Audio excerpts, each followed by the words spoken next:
J'ai été invité par Epic Games à Los Angeles pour tester à l'avance le chapitre 7. Et on n'a pas juste eu accès au pass de combat, on a eu accès au chapitre 7 en entier, donc du gameplay entier du chapitre 7. Donc voici en exclusivité le chapitre 7 de Fortnite.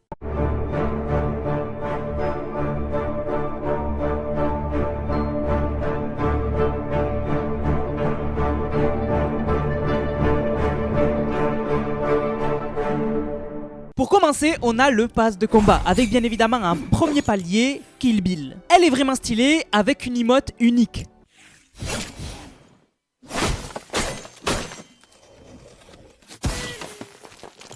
On a bien évidemment ses autres récompenses, comme son écran de chargement, son revêtement ou encore sa pioche. Sur la deuxième page, on découvre le planeur de Kill Bill qui est tout simplement une moto vraiment stylée. Mais alors là où j'ai été choqué, c'est la découverte de ce personnage, le voyageur. Le voyageur est arrivé au-dessus de la map du chapitre 7 avec le berceau du cube. Rappelez-vous, chapitre 2 à la fin, on a l'événement The End de l'arène et on découvre le berceau du cube, le vaisseau mère des aliens. Et alors, on n'en avait plus jamais entendu parler. Et là, Fortnite ont choqué tout le monde et le font revenir. Sauf que, à l'intérieur, on découvre ce personnage, le voyageur. Dans son casque, on voit le cube gold, donc le cube en or de la reine. On voit qu'il observe tous les personnages de l'île, mais surtout, on a plein de questions. Pourquoi il est dans le berceau du cube? Pourquoi il y a le logo des 7 dans le berceau du cube? Pourquoi il est là? Et vous allez voir que dans mon accès anticipé, j'ai découvert beaucoup de choses sur ce personnage. Ensuite, on a le deuxième style de Kill Bill qui est Béatrix Kiddo. Le deuxième skin de ce pass de combat, c'est Kat Holloway. Elle est vraiment stylée. Et alors, on découvre tous ces items qui sont un peu en lien avec le fait qu'elle soit une star. Ensuite, on découvre son planeur bling bling, son sac à dos en lien avec le cinéma, et enfin son deuxième style, Kat grand écran, sa tenue d'actrice. Grosse nouveauté dans ce pass de combat, c'est que certains styles des skins seront débloquables uniquement dans certains modes. Par exemple, on peut débloquer un style supplémentaire en jouant et faisant des quêtes dans Blitz Royale. Énorme nouveauté. Le troisième skin, c'est Kingston, un lion qui fait du surf, et ça tombe bien parce que le surf est omniprésent dans la saison. Vous découvrirez ça tout à l'heure. Tous ces items sont en lien avec les cocotiers, le surf et la mer.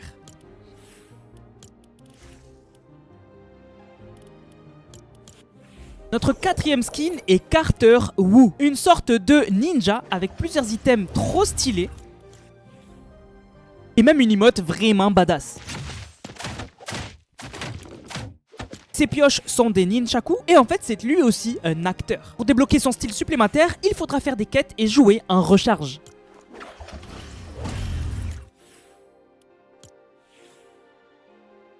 Le cinquième skin est Karina. Elle aussi en lien avec la plage et le surf.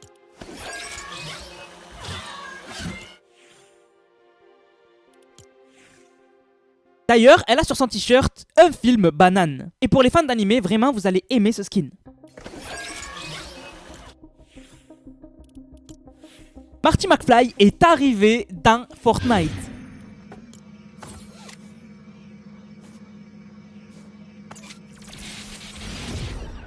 Vous allez bien sûr débloquer ses chaussures venues du futur. Son écran de chargement est vraiment stylé. Et vraiment le skin fait trop plaisir à voir. Notre septième skin est Miles Cross. Sur son planeur, il se fait attaquer par des bananes mutantes. C'est vraiment l'archétype du personnage de film américain qui se bat contre des aliens. Et son second style s'appelle Superstar. Mais alors la masterclass de ce pass de combat est le voyageur.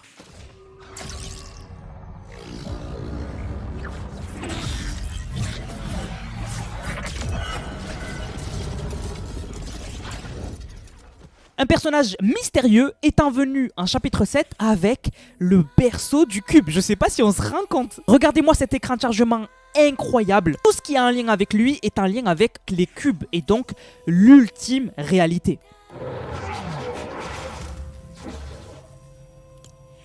Son nom est vraiment bizarre, voyageur noir, réalité corrigée, censuré. Son deuxième style est en lien avec le cube bleu, incroyable. Mais alors un style unique et débloquable en faisant les quêtes de Battle Royale. Et il devient le voyageur ardent. Bien sûr, le planeur du top 1 fait son retour et le voici qui est autour du cinéma et vraiment stylé. Comme le bus de combat a été détruit, voici comment commencent les games dans le chapitre 7 de Fortnite. Vous avez quelques secondes pour consulter la minimap pour savoir où vous avez atterri à peu près. Et vous pouvez un peu surfer la vague et aller à gauche ou à droite pour changer votre spawn. Mais vous ne pouvez pas aller à l'opposé de la carte et donc les spawns sont à peu près décidés au début de la game. Ici, vous avez un aperçu de la map et on va faire une petite pause pour l'analyser un tout petit peu. Donc on a plusieurs villes, je vous laisse les regarder avec des villes qui sont très intéressantes. Tout d'abord, on a Laboratoire Innoloop qui est le milieu de la carte qu'on découvrira un peu plus tard. On a Canyon Confidentiel qui est en fait une zone 51 hyper sécurisée. Là aussi, on le découvrira tout à l'heure. Et aussi, on a Paysage Postiche qui est en fait une ville fake puisque tout ce qui est là-bas est en fait un décor de cinéma. Donc pas de biome alien, tout ce qui est là-bas est fake. Une fois arrivé à fleur de map, eh bien vous allez tout simplement vous envoler pour bien sûr planer et atterrir à un endroit spécifique. D'ailleurs ici on a l'animation du planeur du voyageur qui est vraiment incroyable. Et alors, j'ai pas atterri à Séjour Sylvestre parce que je comptais aller à la zone 51. Mais au final, j'ai dû m'arrêter juste après puisque on m'a annoncé que je n'étais pas censé encore jouer et que j'étais allé trop vite. J'en profite de retour au menu pour vous montrer les récompenses bonus. Elles sont toutes sous vos yeux, avec des récompenses qui sont vraiment stylées. Mais la deuxième page est complètement cachée, et donc il faudra le découvrir un peu plus tard dans la saison. Avant que la game commence, j'en profite aussi pour faire un tour dans les écrans de chargement pour voir s'il n'y a pas des secrets. Et je découvre cet écran de chargement appelé Noir Innovation qui tease le futur de l'histoire de la map avec derrière un nouveau personnage avec le fameux voyageur dans le berceau du cube qui a l'air incroyable. Cette fois-ci dans une game avec des vrais joueurs, j'atterris dans la ville vague vaniteuse.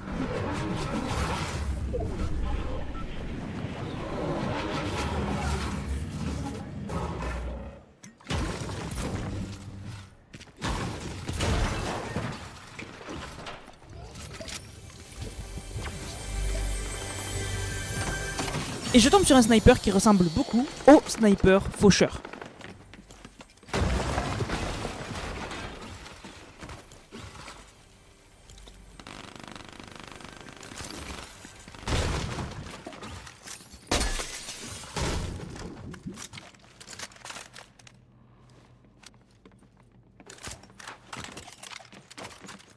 À cet endroit-là aussi, je me rends compte que le bus est cassé et qu'il faut le réparer et que donc le bus avec les drops normaux de Fortnite reviendra très vite et la vague en début de game ne va pas durer longtemps.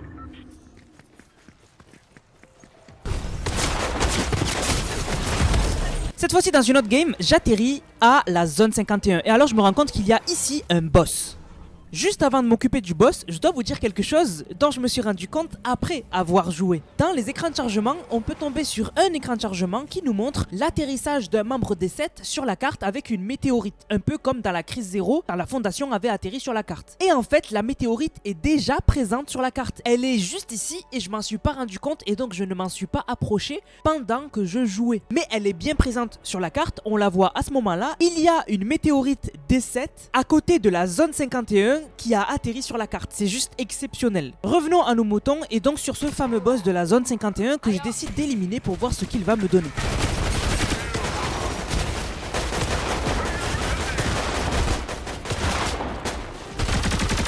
Vous avez remarqué le bruit du crack shield ou encore le bruit des éliminations et même les animations d'élimination ont toutes été changées.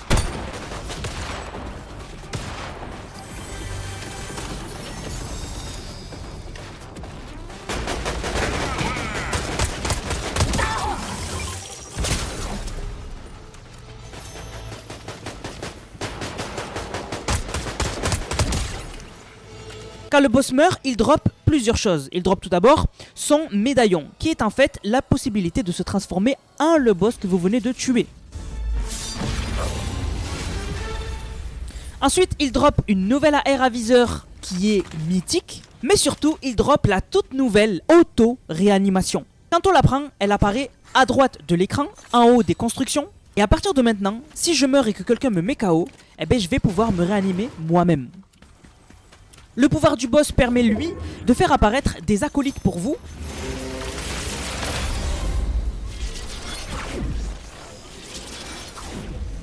mais aussi de vous donner le dash du point 0 et en plus 100 de shield de bonus. C'est vraiment fort. Je décide alors d'aller dans la zone 51, cette fameuse zone mystérieuse.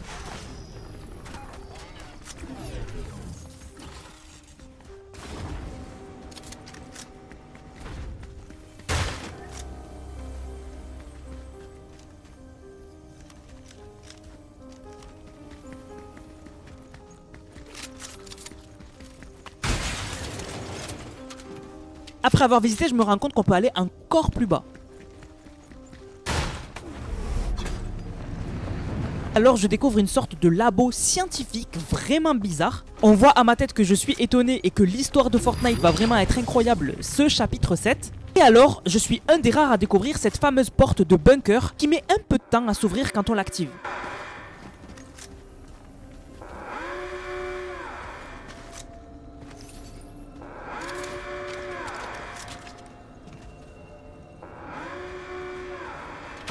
Et alors dès qu'elle s'ouvre, je découvre la nouvelle arme, le canon à arc électrique légendaire, mais aussi une soucoupe volante de l'ultime réalité et des coffres mythiques. À ce moment-là, je récupère le nouveau jetpack qu'on va tester juste tout à l'heure.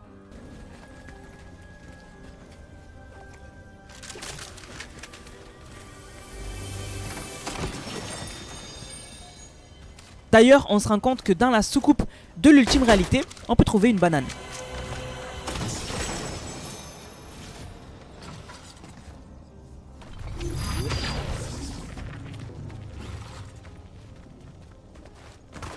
Une fois dehors, c'est le moment d'utiliser le nouveau jetpack. Il permet tout simplement de rota et de déployer un wingsuit juste après pour planer un peu plus longtemps.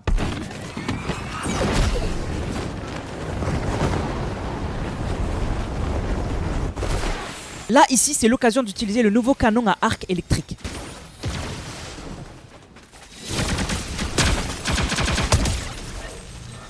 Il est vraiment efficace. Pour rota, j'utilise le jetpack et ça permet vraiment de faire des bonnes rotations.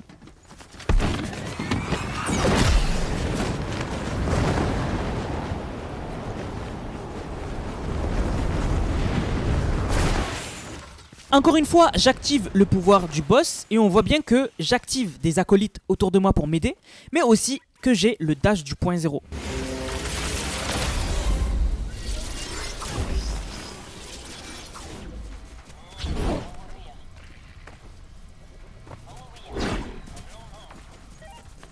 Arrivé au milieu de la map, voici le morceau de point 0 qui est en plein milieu et on imagine qu'ici il va se passer des trucs de dingue.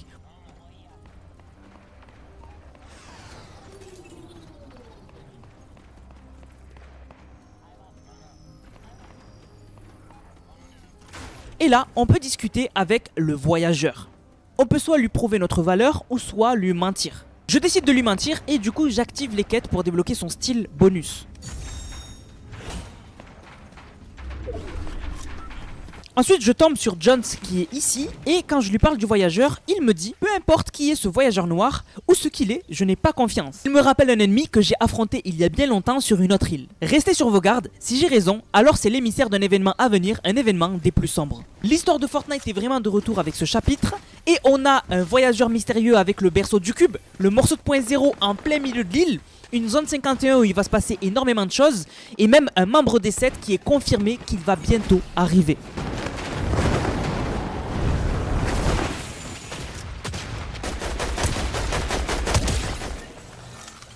Ici, je découvre le tout nouveau double pompe, le fusil à pompe frappeur. Et je vais me rendre compte plus tard qu'il est très fort pour spam. Ici, je montre une dernière fois comment fonctionne le canon à arc électrique.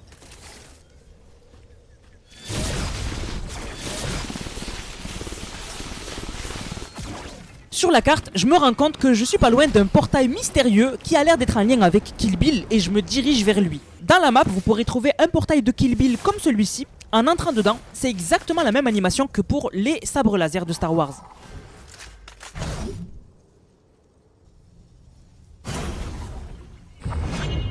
Sauf que de retour, on doit affronter un boss.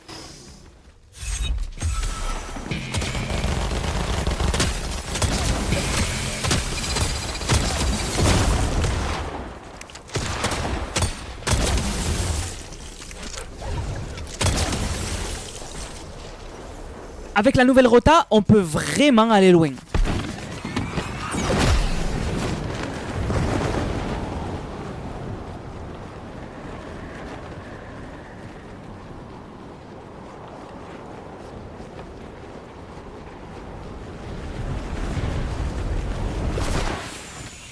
Énorme nouveauté de ce chapitre 7, on peut maintenant trouver des bus de rétablissement qu'on peut conduire.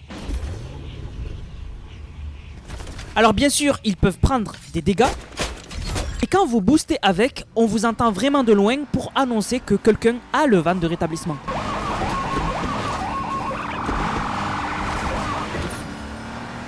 Mais c'est pas tout. Déjà, dans le chapitre 7, quand vous êtes KO, vous pouvez maintenant faire des roulades et même enjamber des structures. Et il suffit de lancer quelqu'un dans le van de rétablissement KO pour qu'il se fasse revive en même temps que vous conduisez le van.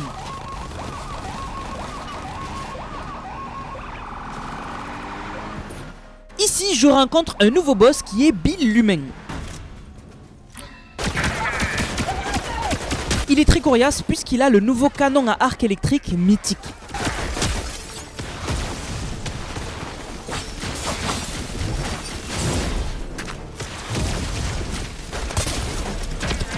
Une fois débarrassé, je ne peux pas prendre son médaillon puisque je ne peux pas me transformer en ce boss comme je suis déjà moi-même un boss. Comme les 3 boss de la carte donnent une auto-réanimation, je décide d'utiliser la mienne. Je meurs et hop, on peut se réanimer nous-mêmes.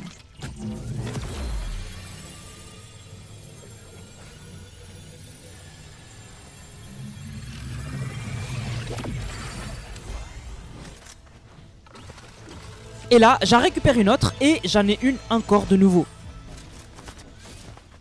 Dans la carte, il y a un 3e et dernier boss qui est Brutus des plages. Quand vous le tuez, il vous donne la possibilité lui aussi de se transformer en lui, donc en boss, mais aussi il vous donne une PM mythique.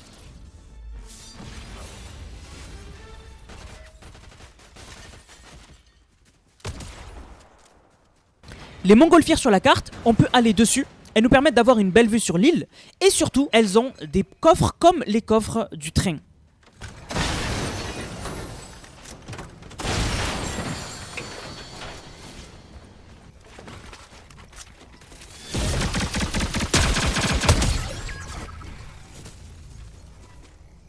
En attendant le dernier bot sur la carte, je décide d'utiliser et de voir toutes les possibilités avec le katana de Kill Bill.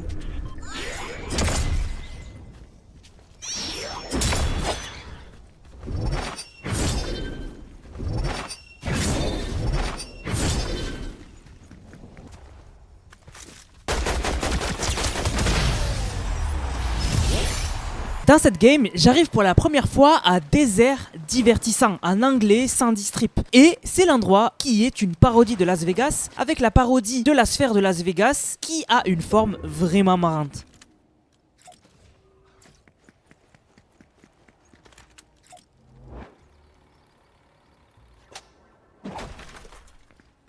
J'entre dans ce magasin où il y a plein de skins et je mets une balle à Natmor. Bien fait dans ta gueule. D'ailleurs, voici la carte de où sont les personnages du chapitre 7 et on voit que dans la ville où je suis, il y a bien Kill Bill.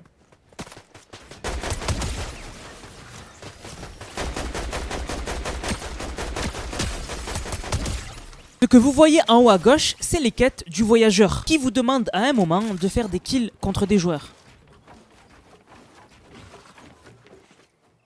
Ici, je suis à Paysage Postiche et comme son nom l'indique, c'est une ville qui est complètement fake. C'est en fait un énorme décor de cinéma. Je retourne à Désert Divertissant, dans cet hôtel magnifique. Et d'ailleurs, c'est là qu'on peut retrouver Kill Bill.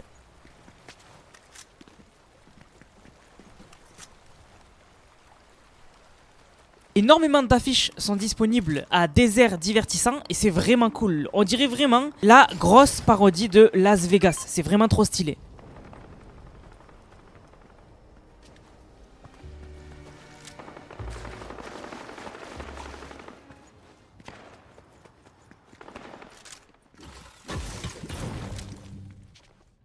En faisant ce colis, j'ai été surpris de voir ce qui m'attendait à l'intérieur. Je pense bien évidemment que c'était que pour l'event et que quand le chapitre 7 sera disponible, vous aurez du vrai loot et pas que des gold. De retour à la zone 51, je décide d'aller voir Hop puisque je me doutais qu'elle était là et je lui pose des questions sur à peu près tout. Et c'est là où je me spoil l'événement puisqu'elle nous dit que on a battu la présence obscure dans l'event et que Oninoshima est maintenant aux mains de Kendo, Daigo et Jade. Par rapport aux fragments, elle me dit que on les recherche toujours, qu'on n'est pas les seuls à les chercher, et surtout que ses visions s'estompent et qu'elle a du mal à voir le futur.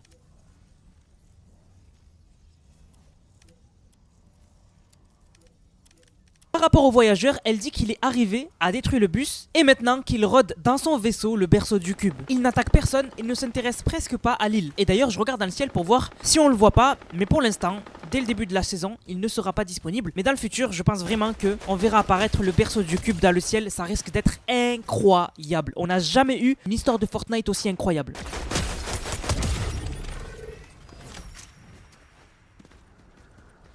En voulant avancer dans la quête du voyageur et en parlant à Hop par rapport au fragment, eh ben, je fais bugger les dialogues et donc je vois pas ce qu'on peut lui demander et j'étais vraiment déçu.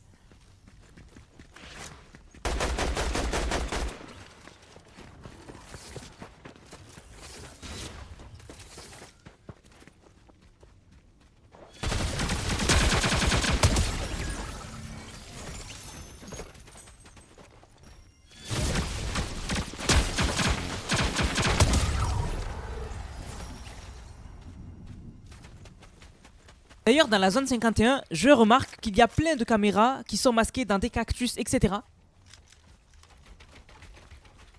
Dans une autre game, j'atterris à Paysage Postiche, le fameux endroit où tout le monde pensait que c'était un biome alien, alors que c'est tout simplement, comme je l'ai dit tout à l'heure, un énorme décor de cinéma d'une bataille contre des bananes mutantes.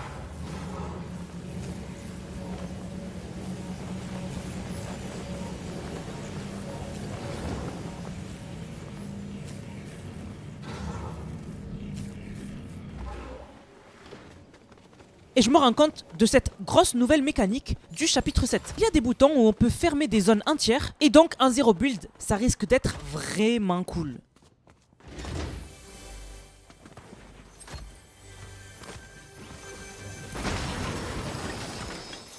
Ici, on a un set de ce fameux film sur les bananes mutantes. Et là, je trouve un easter egg incroyable de la saison 79 de Fortnite autour de Midas. C'est vraiment marrant, ce petit easter egg. D'ailleurs ici, vous avez un rapide aperçu à quoi ressemblent les vannes quand on ne peut pas les conduire. Et ici, des références à des gros moments de l'histoire de Fortnite. Encore une fois, cette nouvelle mécanique des murs qu'on peut mettre pour s'abriter. Et vraiment ça, c'est une grosse nouvelle mécanique.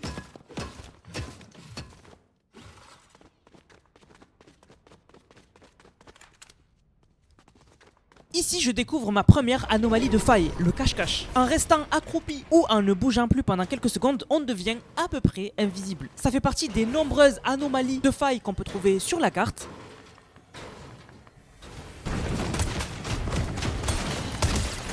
Il y en a une autre qui s'appelle Gold Rush et vous avez le pouvoir de Crim City, vous piochez beaucoup plus vite et quand vous piochez, eh bien, vous gagnez des gold. C'est vraiment intéressant. Il y a celle du cache-cache que je viens de vous montrer et il y a aussi celle des colis qui sont des colis qui donnent des auto-réanimations.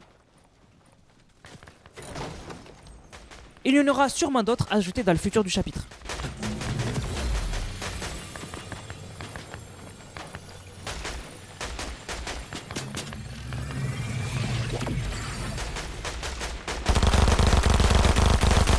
Ici, je re-rencontre Bill l'humain en tant que boss, et ça prouve que les boss peuvent spawn à différents endroits. Ils n'ont pas un endroit vraiment spécifique. Et alors, j'arrive à Wonkyland, une sorte d'énorme parc d'attractions avec des rails tout autour qui est vraiment stylé.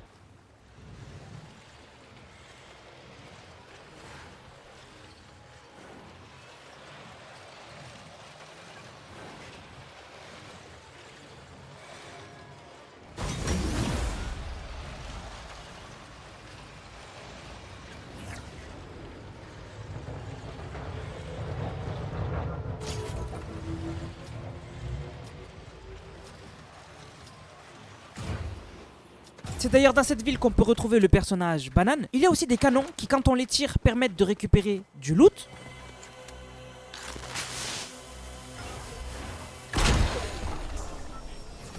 Donc vraiment, j'adore comme ça les petits secrets.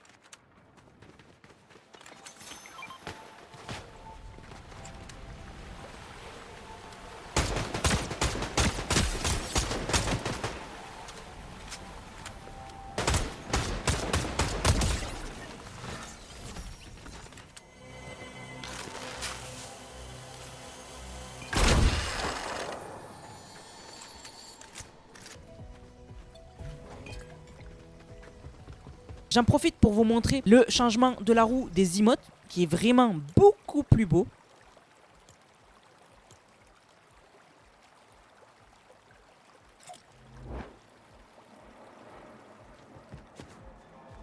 Beaucoup de personnages apparaissent dans ce parc qui sont vraiment marrants.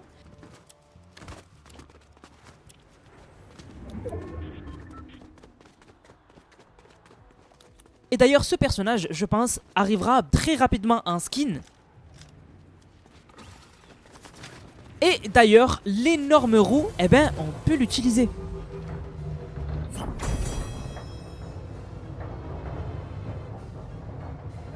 C'est vraiment trop stylé, on peut même tirer en même temps. Mais alors, la roue fait office aussi de rota, puisqu'on peut s'éjecter et donc s'envoler très loin.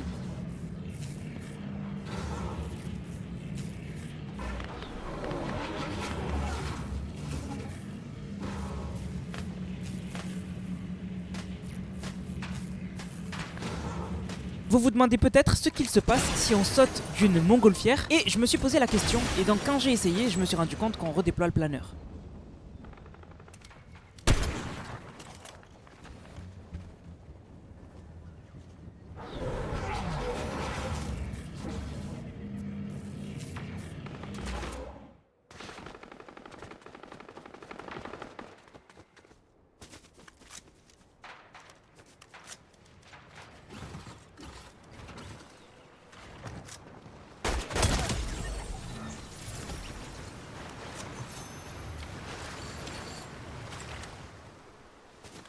De retour à Laboratoire Inoloop, je me suis demandé si on pouvait faire quelque chose avec le point zéro comme se téléporter, mais pas du tout. Mais il va sûrement vraiment se passer des trucs incroyables ici.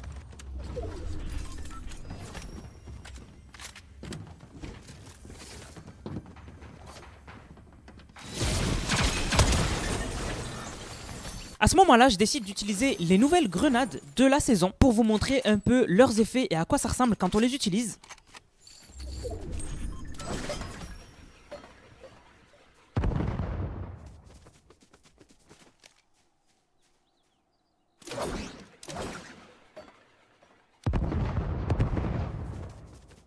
Et aussi, je décide de vous montrer comment activer les nouvelles constructions simples. Donc c'est dans jouabilité, vous descendez un peu et voici le texte qui vous présente les constructions simples. Une fois activé, vous avez juste 2 boutons de construction. Et selon où vous regardez, eh bien vous construisez soit un sol, un escalier, et vous avez un autre bouton pour mettre des murs.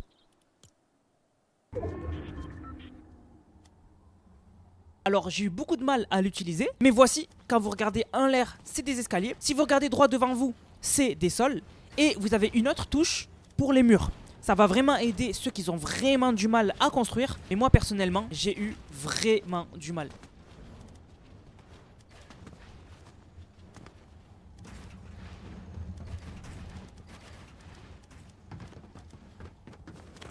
Ici, j'arrive à Bossu, qui est une sorte de ville sur une pente avec une sorte de tramway. Vraiment une ville assez sympathique qui a l'air vraiment cool.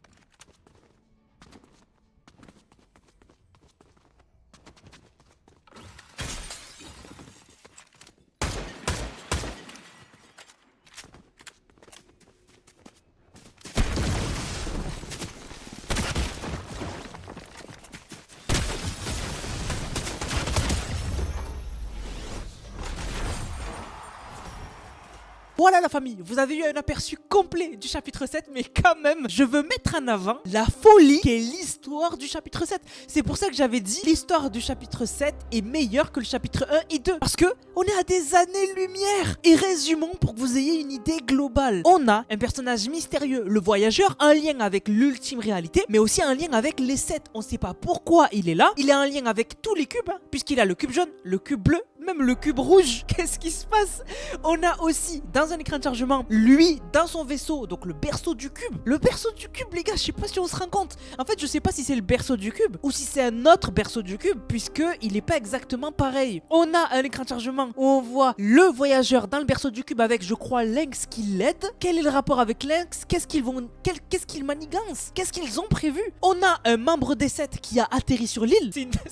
C'est une phrase de fou. Donc, qui a atterri sur l'île, on a sa météorite à côté de la zone 51 et du coup, on a aussi un appareil à côté très mystérieux. Est-ce qu'il est sorti de la météorite? On sait pas. On sait pas si la météorite elle va être creusée. C'est de la folie. Et surtout le fait qu'il ait atterri à côté de la zone 51. Est-ce que le membre des 7, quand il va sortir de la météorite, il va pas trafiquer à la zone 51? Surtout qu'on a vu qu'il y avait beaucoup de technologie là-bas et qu'il y a de quoi en fait le mythe peut s'ouvrir. C'est trop bizarre. Les gars, il va se passer des dingueries.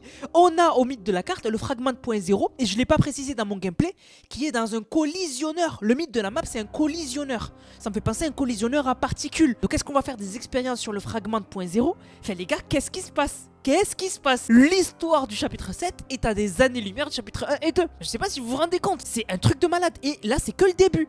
On n'a jamais eu un chapitre qui a commencé où il y avait autant d'histoires. Le chapitre 2 n'a jamais commencé avec autant d'histoires. Là, c'est une folie. Si ça commence avec autant d'histoires comme ça, là, ça va se terminer comment? Ça va se terminer comment? C'est un truc de fou. Donc vraiment, les gars, je suis super hype. Je suis vraiment super hype. Le chapitre 7 a l'air juste d'être exceptionnel en termes de nouveautés, en termes d'histoire, surtout l'histoire. Et bien évidemment, les gars, je sais qu'un des trucs qui va faire le plus parler, etc., c'est par exemple le fait qu'on commence la map non pas avec le bus mais avec du surf. Mais encore une fois, je l'ai déjà dit dans mon gameplay, ça va pas rester toute la saison, ça va rester au début de la saison. C'est un truc comme ça pour marquer le coup. Mais bien évidemment, le bus va revenir très vite, je pense dans la mise à jour 1 ou 2. Après les gars, on va repasser dans un truc normal avec le bus de combat, etc. Les gars, qu'est-ce que vous en pensez? Les gars, avec l'histoire, je sais pas en fait, je pense qu'on va devenir de plus en plus dingue avec l'histoire. Retour des 7, retour de l'ultime réalité, le berceau du cube, le fragment de point 0, membre des 7 qui a atterri sur l'île et qui va sûrement aller à la zone 51. Qu'est-ce qu'il va faire là-bas? Je sais pas quoi dire. Franchement, je suis aux anges. Bon, moi, j'ai eu le temps de m'en remettre quand même. Mais vous, je pense que vous êtes en train de devenir fou. Voilà, les gars. Du coup, un honneur d'avoir pu vous faire ce genre de choses, vous proposer du gameplay comme ça avant que la maintenance se termine et que du coup on puisse jouer au chapitre 7. Les gars, je vous demande un maximum de likes, abonnez-vous. Les gars, vous l'avez vu, hein, avec cette saison qui arrive, il faut s'abonner parce qu'il va y avoir beaucoup de vidéos sur l'histoire. Je vous laisse, on se capte pour une prochaine vidéo. C'était Nanas, prenez soin de vous. Big, big, big.